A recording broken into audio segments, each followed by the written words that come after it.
আদিতে যখন ঈশ্বর সৃষ্টি করলেন স্বর্গ আর পৃথিবী, যখন তিনি সৃষ্টি করলেন সকল সজীব প্রাণী, ছোট এবং বড়, যারা সমুদ্রে বাস করে, এবং ডানাযুক্ত সকল প্রকার পাখি, পশু, সরীসৃপ, জন্তু এবং সকল বন্য প্রাণী, তখন যিশু সেখানে ছিলেন।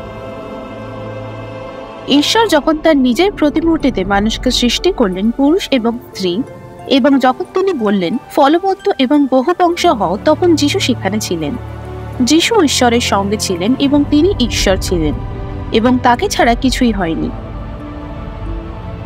প্রথম পুরুষ ও স্ত্রী যখন সাপের দ্বারা প্রতারিত হয়েছে এবং তারা যখন ঈশ্বরের অবাধ্য হয়েছে, তখন পাপ ও মৃত্যু এই জগতে প্রবেশ করেছে এবং মানব জাতি ঈশ্বরের থেকে বিচ্ছিন্ন হয়ে গিয়ে। কিন্তু ঈশ্বর প্রতিজ্ঞা করেছিলেন যে একদিন এক শিশুর জন্ম হবে, যিনি সাপের মাথা চূর্ণ করবেন। এই শিশু হলেন যিশু।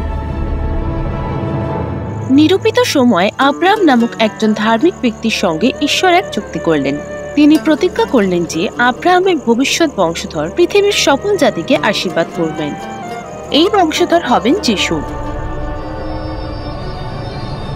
বহু বছর পরে ঈশ্বর কথা বললেন তার ভাববাদী যিশাইয়ের মাধ্যমে। এই ঘোষণা করে একজন কুমারীর গর্ভে এক শিশুর জন্ম হবে এবং তার নাম হবে আশ্চর্য মন্ত্রী, বিক্রমশালী ঈশ্বর, সনাতন পিতা এবং শান্তিরাজ। নিরূপিত সময় গাব্রিয়েল নামক একজন স্বর্গদূত ম্যারি নামক এক কুমারীর সঙ্গে সাক্ষাৎ করলেন এবং তাকে বললেন যে পবিত্র আত্মার শক্তিতে তিনি এক সন্তানের জন্ম দেবেন। সেই সন্তানকেই বলা হবে ঈশ্বরের পুত্র।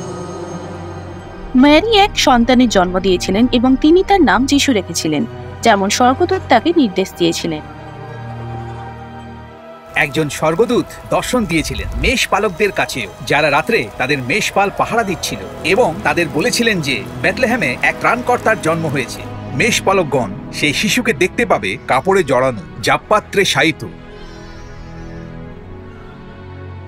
যিশুর বয়স যখন 30 বছর হয়েছিল, তখন তিনি জলে বাপ্তায়িত হয়েছিলেন জন নামক এক ব্যক্তির দ্বারা, এবং যিশুর উপরে ঈশ্বরের আত্মা নেমে এসেছিলেন কপোতের আকারে। ঈশ্বর স্বর্গ থেকে বলেছিলেন, ইনিই আমার প্রিয় পুত্র, ইহাতে আমি অতিশয় প্রীত।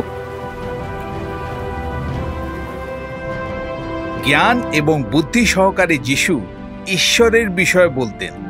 তিনি রোগীদের সুস্থ করতেন, জনতাকে ভোজন করাতেন, অশুচি আত্মাদের দূর করতেন এবং এমনকি মৃতদের উত্থাপিত করতেন। ঈশ্বরের কাছে, তার পিতার কাছে, সকল কিছু সৃষ্টিকর্তার কাছে মানুষদের ফিরিয়ে নিয়ে আসার জন্য যিশু এই সকল কিছুই প্রেম সহকারে করতেন। কিন্তু তার নিজের মানুষরা তাকে অবজ্ঞা করেছিল, তাকে বন্দী করা হয়েছিল, তার উপরে থুতু দেওয়া হয়েছিল এবং বিনা কারণে তাকে প্রহার করা হয়েছিল। কাঁটার একটি মুকুট তার মাথায় পরানো হয়েছিল। রোমীয় আধিকারিক যখন যিশুকে মুক্ত করতে চেয়েছিলেন, তখন তার নিজের মানুষরা তাকে প্রত্যাখ্যান করেছিল। তারা দাবি করেছিল যে তাকে ক্রুশে দেওয়া হোক। সুতরাং পন্তীয় পিলাত নামক এক রোমীয় অধ্যক্ষ যিশুকে ক্রুশে দেওয়ার আদেশ দিয়েছিলেন। যিশুকে বাধ্য করা হয়েছিল তার পুরুষ গলগথা নামক এক পর্বতে বয়ে নিয়ে যেতে। তখন তার হাত ও পা পেরেক দিয়ে বিদ্ধ করা হয়েছিল এবং দুইজন চোরের সঙ্গে মৃত্যুর জন্য তাকে ছেড়ে দেওয়া হয়েছিল। কিন্তু এমনকি যখন যিশু ক্রুশে ঝুলেছিলেন, তখন তিনি তার স্বর্গীয় পিতার কাছে চিৎকার করে বলেছিলেন তিনি যেন তাদের ক্ষমা করেন যারা তার প্রতি এমন করেছে।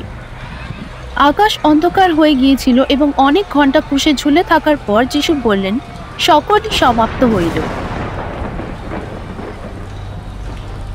তখন যিশু তার মাথা নত করলেন এবং শেষ নিঃশ্বাস ত্যাগ করলেন। মানবজাতির পাপের কারণে তিনি তার রক্তপাত করেছিলেন। পৃথিবী কেঁপে উঠেছে এবং মন্দিরের পর্দা ছিঁড়ে দু টুকরো হয়েছিল। তার দেহ পুরুষ থেকে নামানো হয়েছিল, কাপড়ে জড়ানো হয়েছিল এবং কবরে রাখা হয়েছিল। প্রবেশদ্বারে বিশাল এক পাথর গড়িয়ে দেওয়া হয়েছিল এবং রোমীয় প্রহরী দাঁড়িয়ে পাহারা দিচ্ছিল। কিন্তু তৃতীয় দিনে একজন স্বর্গদূত পাথর সরিয়ে দিয়েছিলেন। যিশু মৃতদের মধ্যে থেকে উত্থাপিত হয়েছিলেন। 40 দিন যাবৎ তিনি তাদের দর্শন দিয়েছিলেন যারা তার অনুসরণ করতেন, তার নামে ডাকেন। যিশু তার অনুগামীদের স্বর্গরাজ্যের বিষয়ে শিক্ষা দিতেন এবং তাদের বলতেন ভয় না করতে, কিন্তু তারা যা দেখেছেন এবং শুনেছেন সেগুলি জগৎকে বলতেন।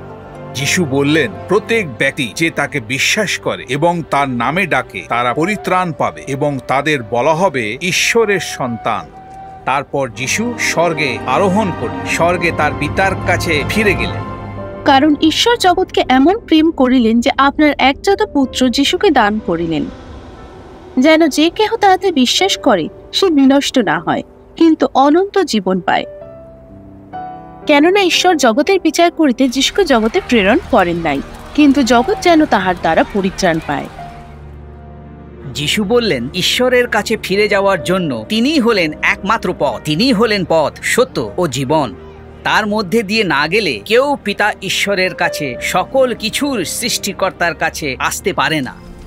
ঈশ্বরের অনুগ্রহ দান হলো তার পুত্র যিশুর মাধ্যমে অনন্ত জীবন, কিন্তু যারা বিশ্বাস করলো না তাদের দণ্ডাজ্ঞা দেওয়া হয়, কারণ পাপের এবং অন্যায়ের বেতন হলো মৃত্যু। আমরা সকলেই পাপ এবং মন্দ কাজ করেছি এবং যিশু আমাদের পাপ ক্ষমা করার প্রস্তাব দিয়েছেন। এমন কোনো পাপ নেই যেটি তিনি ক্ষমা করতে পারবেন না, কিন্তু আমাদের ক্ষমা করার জন্য আমাদের যিশুর কাছে অনুরোধ করতে হবে। ঈশ্বরের এমন ইচ্ছা নয় যে কেউ বিনষ্ট হোক, কিন্তু সকলে যেন মন ফিরায়। আমাদের অবশ্যই তার নাম ডাকতে হবে এবং আমাদের সমস্ত হৃদয় নিয়ে তাকে বিশ্বাস করতে হবে। এবং আজকেও যিশুর এই বার্তাটিকে সমগ্র জগতের প্রতিটি জাতির প্রতিটি মানুষকে জানাতেই হবে।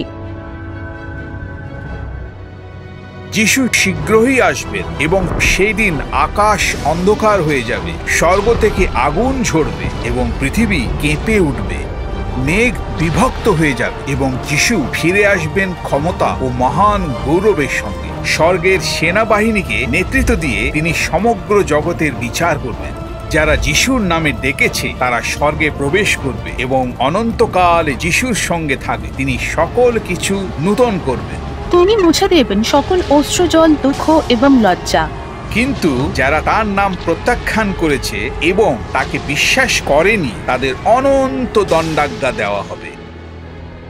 যিশু বলেছেন, জীবনে যাওয়ার পথ সংকীর্ণ, কিন্তু প্রশস্ত সেই পথ যেটি বিনাশের দিকে পরিচালিত করে।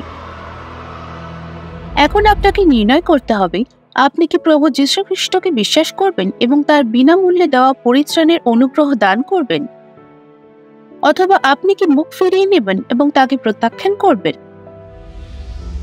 আপনি এই মুহূর্তে যিশুকে ডাকতে পারেন, আপনার পাপ স্বীকার করতে পারেন এবং আপনাকে ক্ষমা করা হবে। বিশ্বাস করুন যে যিশুকে মৃতদের মধ্যে থেকে উত্থাপিত করা হয়েছে এবং আপনি পরিত্রাণ পাবেন। আপনি ঈশ্বরের এক সন্তান হয়ে যাবেন।